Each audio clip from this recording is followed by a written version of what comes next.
Okay, here we go. Are you ready? Are you ready for this? Because we're about to get in to one of the best arcs in history, in any manga, in any anime, in any story, in any work of fiction. Okay, so like the chapter, it says the Stone Mask Part 4, but this really should have just been Youth with Dio Part 1. It's like this is where the episode 3 of the anime starts right at this chapter. And it starts in the Joestar Mansion, where the rest of Youth with Dio takes place, and it's kind of disconnected from the rest of this Stone Mask arc. So, whatever. I'm just gonna call this Chapter 11 Youth with Dio Part 0, because that's really what it is. But anyways, we open up, and we got a cool cover panel of Jonathan. He looks kind of cool. He's wearing something slightly different. He's got like a backwards cap. So he's got a different outfit. He's still rocking those fingerless gloves. You gotta love that. It's like he's wearing some sort of black jeans. He's got like how do you describe it? It's like a jacket with like things around the shoulders. They look like they could be suspenders, but like he has the belt and they don't go all the way down. Whatever, it looks cool. We see his right leg is outside of the panel. It looks a little jank, but I like the idea. I like the idea of having him kind of escape the boundaries of the panel. But yeah, we cut to the Joestar Mansion. There it is, and we see a really cool shot of Dio. He looks kind of interesting. He's got the shading going. He kind of looks like he's a little nervous about something. I was gonna say he looked intimidating, but then I took a second look, and that looks more like anxiety, more like worry. But yeah, he's thinking, that JoJo's gonna come after me, but I'm not gonna run. I never run from him. Then he opens the door. All the lights are off, and he's like, "Hey, where's all the light?" And Jonathan lights a match. He lights a candle, and I really love this reveal because like Dio's not expecting it, even though he said he thinks this thing about how JoJo's after him. And he's not running away, which kind of implies that he's anticipating him to be back right now. At least I think, but like he wouldn't have known that. And yeah, he says, "I'm back here to have it out with him." That's what the translation says. So it's like he's expecting him to be there, but he's surprised. I don't know. I'm just gonna chalk that up to a mistranslation because I feel like he doesn't say, "I'm back here to have it out with him," and any of the others, but. Yeah, you got a cool Jonathan reveal. He looks he's got like a determined look on him. He's in the first panel where we see he's lighting the match, he's got his eyes shaded out. I really love that effect. Araki uses it like throughout the entire series. It looks really cool. It conveys that emotion of like, it's hard to describe, but it conveys a certain energy. And I'll probably be able to describe it better when we see more examples of it, especially like that one scene in Part 3 where they're all in Giza and they're drinking the tea. That scene, yeah, they're like there's a seriousness to it. They might in some scenes, like the lawyer in Part 6, he's kind of like trying to like he's being deceptive in that one. So it can have multiple purposes. It can convey multiple different things, which is probably why I like it so much. But yeah, Jonathan's got this determined look. We see the mirroring again between him and Dio, but this time they have very different expressions. Dio, he's sweating a little. He's kind of nervous. He wasn't really expecting Jonathan to be back so soon. But Jonathan, he's got a fierce look in his eyes. A fierce, determined look. And he's just staring right square into Dio's ever so nervous eyes. Looks pretty cool. Looks pretty cool. They have very similar eyebrows in these two panels. Like I feel like they weren't always drawn like super different, but like you can kind of tell Dio's had like more of an edge to them, but like here they look pretty much the same. Maybe Dio's are slightly longer, but yeah, Dio quickly like, oh yeah, I gotta put on the facade. So he puts on the facade and he's like, oh, so you're back from London. And Jonathan, no cap, he just gets straight to the point. I got the antidote. I gave it to Father a little bit ago. Got the evidence, Dio. It's dreadful. We were never close. But you were raised here like my brother. To think I'll have to turn you in to the police. It's unfortunate. It really is. I love that scene. It's really good. He just sees straight through Dio's bullshit because he finally has the receipts, and he's sad. He didn't really want it to have to come to this. Like, even way at the beginning, he was always trying to play friendly with him, and it's come to this. And Dio, he sits down on the chair. He's like, huh, JoJo, that's who you are. That kindness, I understand. And Jonathan's kind of naive to sort of buy it. He's like, I'm sorry, JoJo, but I have a favor to ask. The last I'll ever ask of you. Could you just give me time? Time to turn myself in? And Jonathan, not expecting this, he's like, what? He's willing to turn himself in? I thought he would have fought like a rat trapped in a corner. Damn. And then we cut back to Dio. We see he's got the mask hidden in like this. He's got like an armband because of his collarbone from earlier, but he's got the stone mask hiding in it. I love this scene in the anime because you see it for kind of like him from Jonathan's perspective, right? Where he looks all sad, but then it immediately changes the color, and you see his actual emotional reaction. He's just like, JoJo. It's really cool. I love that. And yeah, Dio's thinking, oh shit, he's back already? Can't believe he made it out of there. Have to kill him though. It's his guard saddle. Finish him in one fell swoop with a knife. And then he says, he tries to get all emotional. He's like, JoJo, I regret all the things I've done in this life. My poor upbringing led me to this horrible ambition. I've done things that are simply ridiculous. I can't believe I gave poison to the man who raised me just so I could take his money. And we see he's crying those crocodile tears, and he continues. He says, that's why I came back to the Joestar Mansion.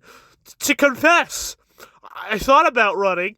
I could have done it, but I came to repent for my sins. And Jonathan is considering it for a moment. Like, well, he did come back, but Speedwagon, he knows what's up. And he lights a match and reveals that he's here. And he's like, Mr. Joestar, keep your guard up. Don't believe those lies he's spouting. Dio is again surprised. He was not expecting this random person to be there. He's like, oh, your face seems to be suggesting you don't know me. Well, I'll introduce you. I'm the interfering Speedwagon. I was worried about Mr. Joestar, so I followed him back from the slums of London. Joestar, I like you and your naivety, so let me tell you something. I've grown up in the darkest parts of the city, and I've seen a lot of scumbags, and I can tell who's good and who's bad. And this guy stinks worse than vomit! In fact, I've never met someone as rotten as you. A product of your environment? I think not! And as he's saying this, he kicks the candlestick. I think it's the lit... Yeah, it's the lit candlestick. He's kicking the lit candlesticks at Dio to, like, intimidate him? I don't know. He hit awfully close to his head. I feel like with the spinny hat thing, he probably had the accuracy to just hit him square in the head if he wanted to. Or, no, it looks like Dio moved his head out of the way or something. So, like, what was Speedwagon planning with that? What, like, he kicked the... That's just a major fire hazard. like, no shit the mansion catches on fire later. I wonder what could have caused that. But anyway... Speedwagon's like, oh, he was born this way. I recommend we call the police now. I presume this face is familiar to you. And he brings out Wang Chung, and we see this cool panel where Dio is shocked, and his face is like between these other two panels, and it looks cool. And Jonathan says that Wang Chung had confessed to selling the poison. And then the curtains draw back, and we see George words. You see George with all the police. And, the police have this weird sun emblem on their helmets. The two in the top hats don't. I assume they're like chiefs or like a chief and a sheriff or something. And the rest are just, regular officers. But we see George, he's really sad. He's got this really sad look on his face. He, too, was not wanting this outcome. He's like, Dio, I've heard everything. I'm filled with grief. I owe your father my life, and I've put hope and love into you. I raised you like my own son. I will return to my sleeping quarters and rest. I can't bear to see my son taken away in chains. Yeah, and Dio says to think I would be surrounded on all sides. I suppose it's over. I suppose it's over. That's, Yeah, he's got something. And, Wang Chung mentions to George as he's passing by, oh, he won't be caught here. So says his fortune. Sure, he's got the 3 moles on his ear, but his facial attributes say the same thing. He was born with insane luck. And so, I guess that makes George want to stick by and see Dio get arrested, even though he just said he can't bear to see his son taken away. But, I don't know, maybe he was just like, oh. You know, it's... It could be like a plot contrivancy. Could be like, oh, because, like, he what he does is he saves Jonathan from being stabbed, and, like, the plot kind of needs him to stay there. So I wonder if it's just that, if it's just lazy writing, or, well, let's consider it in universe. He's probably curious if what Wang Chung said was true.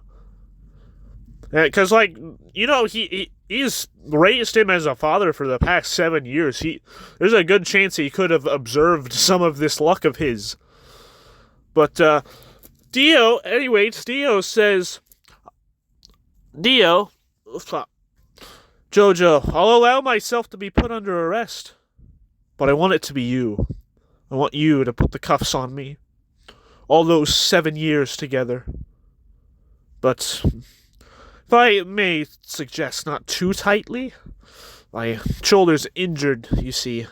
Speedwagon's telling Joestar to be careful, and Jonathan's like, okay, I'll do it. And, Dio says, JoJo, humans are limited in what they can do, aren't they? Jonathan is kind of looking at him. He's not sure where Dio's going with this. Dio says, well, if I've learned anything, it's the more you plan, the more those plans crumble from the unforeseen. That is, unless you surpass being human. Jonathan's like, what? What are you talking about? I quit being human, JoJo!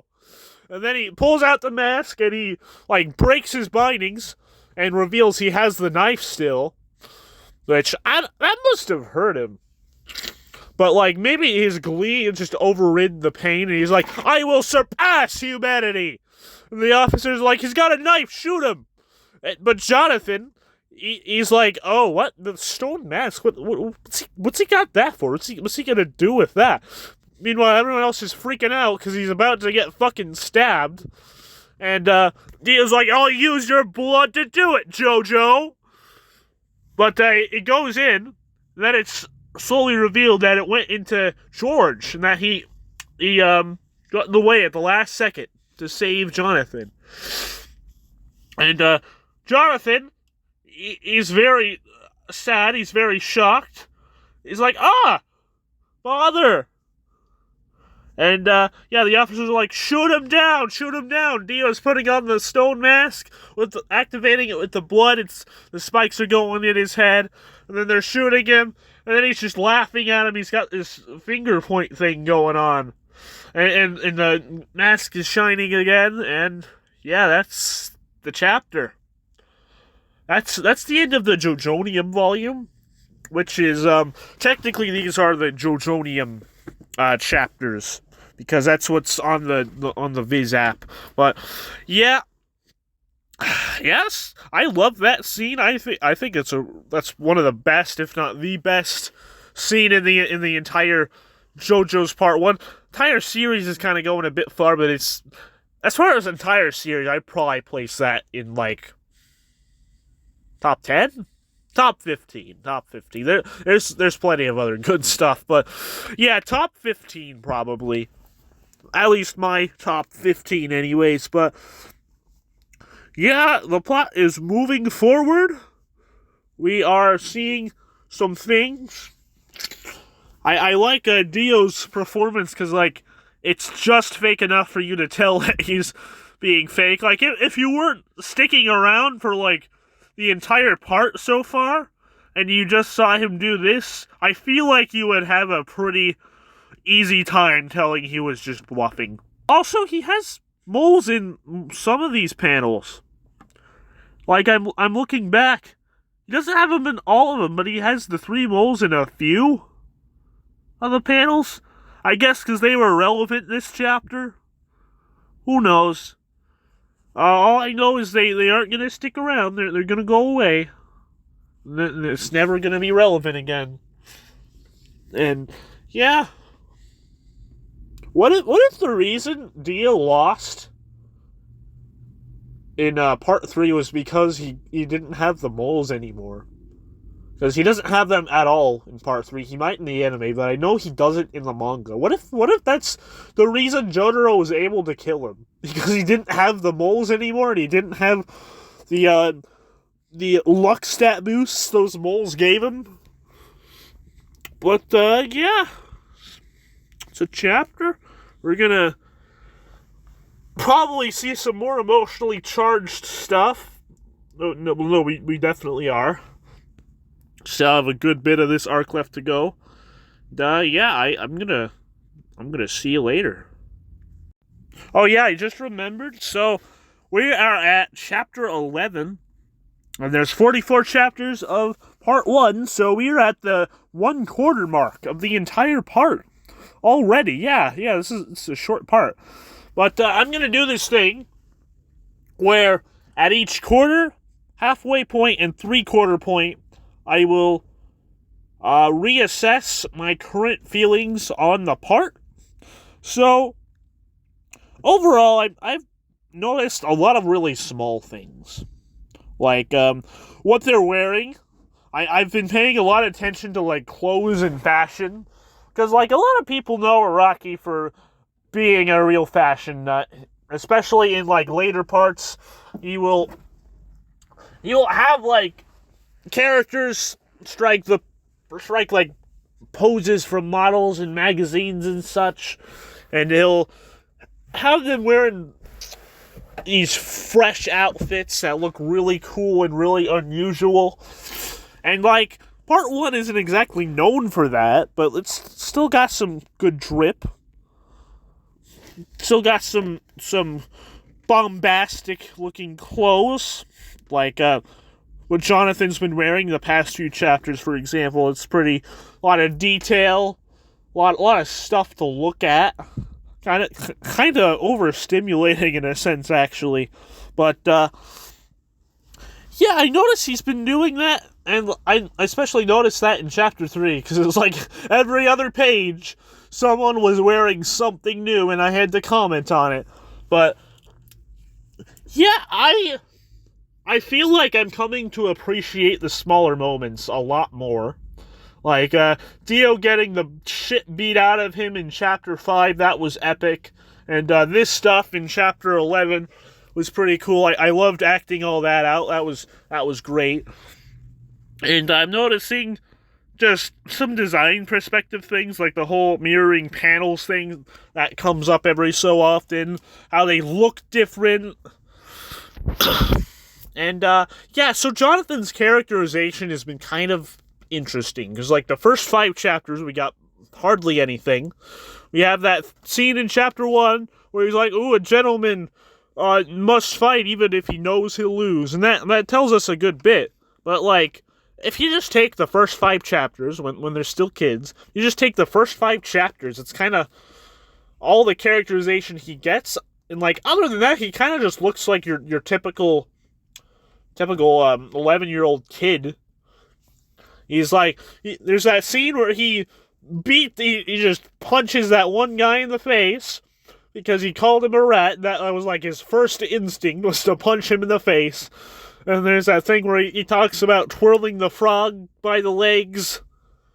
And yeah, everything else kind of just shows him in a neutral light, I guess. So the first 5 chapters don't really characterize him that well, is what I'm saying. But, like, after the first 5, we kind of get a bit more. We don't really get anything in Chapter 6, but, like, Chapter 7, that is when he's having that standoff with Dio on the 2nd floor. And he got the medicine in the hands. And he showed that, oh, wow, I'm not going to let myself be taken advantage of anymore by Dio. I'm going to see past him. And that's cool.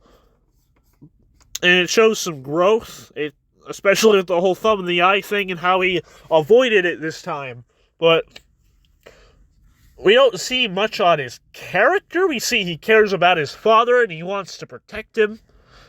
But, Chapter 8? Yeah, Chapter 8, we have the scene with him in the alleyway with the guys, Speedwagon and the other two, and he does it, he holds back because, and he says it's because he knows they have family too, and he doesn't want to cause discord in their families. And that shows a lot of kindness on his part. But, yeah, aside from that scene in Chapter 8, and the first scene with him in Chapter 1, it seems like the only characterization we've really got. We see again in Chapter 11, he's seeing through Dio's shit. He's kind of, okay, so this, I guess it shows more of his character in this scene, because where he's like, oh, we were raised as brothers. It's unfortunate that it has to be this way. And you can tell there's a hint of sadness behind him. He's got that determined look still, but there's a hint of sadness with that. Yeah, that's still isn't terrible amounts of characterization, especially for being 25% done with the part. But Dio's gotten way more. We've seen him do all this crazy shit. We see him, first thing we see him do is kick the shit out of Danny, and he's like, "Oh yeah, I'm gonna take everything from this rich kid." And then he goes on, he alienates him from the other boys. He ruins his love. We just see him do all this shit. That's just dick move after dick move, and we know why he wants to do it, because he wants the Joestar estate. He wants money. He doesn't want to be where he was before. And we also see he has an ego complex in, Chapter 9. He's talking to those two in the alleyway, and he's calling them vagrant cockroaches, and, like, something to the effect of, how dare they try to encroach on Dio. As if, he's because he's got, like, this god complex. He's got this ego thing going on. And, his character is a lot more defined than Jonathan's, and I know that is by no means an original argument. Like, most people, when they talk about what they don't like about Part 1, chances are they're talking about how Dio has way more characterization than Jonathan does. And they're not wrong. They're definitely not wrong. I remember chapters 4 and 5 when those two were fighting in the mansion. It felt like I was more into it because I wanted Dio to lose than I wanted Jonathan to win. Which, yeah, if you're gonna have a bad guy like this, you're definitely gonna want the audience to want them to lose. But I feel like at the same time, you should try to do more to make the audience more sympathetic with your main character. Because, like, at the end of chapter 5, we have Danny's death, and I don't know, I felt bad for Jonathan in that, because he loved Danny. And there's that one page where it says he went to bed for a couple hours, he woke up, then he remembered what happened and started to cry again. That was really sad. And it's also a realistic thing. But, like, it kind of seems like that's the only point in the story, at least in the first 5 chapters, where you feel genuinely sorry for him. Because, like, he's kind of a shit, for being honest. He's, like, that scene with the boys calling him a rat kind of sold it as him kind of being a bit of an immature little kid. And I don't know, maybe kids his age would kind of side with him more on that. Because you know, violence is kind of a more immature approach to, like, being called names and stuff. But as an adult, I'm just like, oh, wow, really? Really, Jonathan? Come on, man. But, yeah. I kind of hope we get better characterization. I'm pretty sure I know we don't get much more for him. But it's just unfortunate. Like, you can definitely tell that Araki designed Dio first, and Jonathan was kind of just designed to be his foil. So you can tell where his priorities were, but I feel like Jonathan could have been a really beautiful character. He could have had all this stuff to say about him. I feel like Araki could have, like, showed him being kind to others. Because, like, okay, we have him in Ogre Street. Yeah, he's showing his kindness there. He was showing his kindness to Arena in chapter 1. But we don't see much more than that. In start of chapter 6, the sports commentator guy says he's a good guy. But that's showing. That's telling, that's not showing. Like, I feel like we could have had scenes where maybe even at that university where Jonathan was just being helpful. Just like, oh, hey, you need help on studying for your next math exam? Okay. Well, you see, this is this, and that's that, and so on and so forth. And I feel like there could have definitely been opportunities to show that Jonathan was a bastion of kindness, and that he stood for everything Dio did not stand for. I feel like that would have made the duality between them all the more engaging and just artistic, I guess. Because, like, we see it throughout the part. They're designed to be opposites. Got the mirroring panels. You got that one quote where it's like the two in the jail cell, one seeing mud and the other stars, and it's trying to apply it to these two. And I really want that to be true, but it just feels like Jonathan is largely just some guy who cares about people, sort of. Like, he's definitely not a dick, but he's got like a slightly bigger than average heart. Is what I'm getting at. But enough of that. I did want to comment on the art style real quick, because I haven't really commented on the art style a whole lot. But we definitely see some shifts in art style. In this chapter, I didn't mention it, but in this chapter, there's this one page. It's the page where Jonathan says he got the antidote and gave it to George, where his eyes just look really far apart for, like, no reason.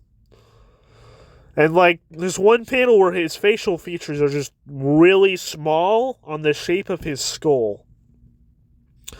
I don't know, maybe Araki was just experimenting with drawing his face slightly different. And he doesn't really look that way later, so it looks like he might have decided against it, which I'm very glad, because this looks terrible.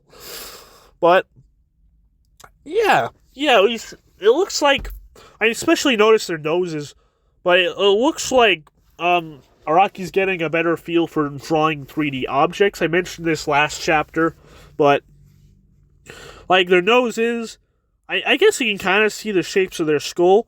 In the past couple of chapters, he's been drawing these lines on the sides of the faces, which kind of adds a little more depth to it, which is really, really cool. Yeah, it definitely seems like his art is going on its merry way. It's going somewhere. It's getting a bit more concrete. Like he's getting closer to establishing his art style a bit better. Because, like, take a look at, like, Poker Under Arms. His art there is pretty similar to, like, early Phantom Blood, particularly, like, the first few chapters.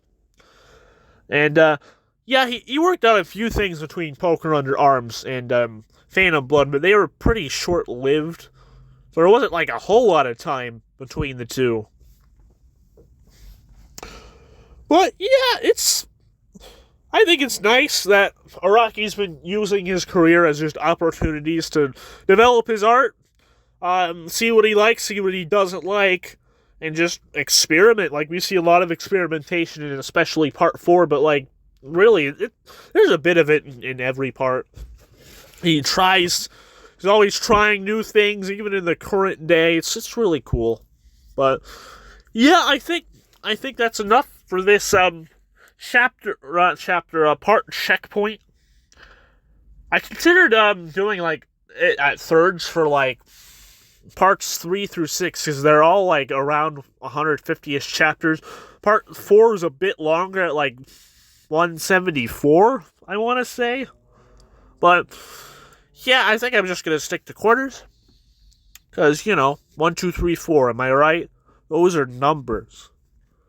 But, yeah, it's gonna be it. Gonna see you later.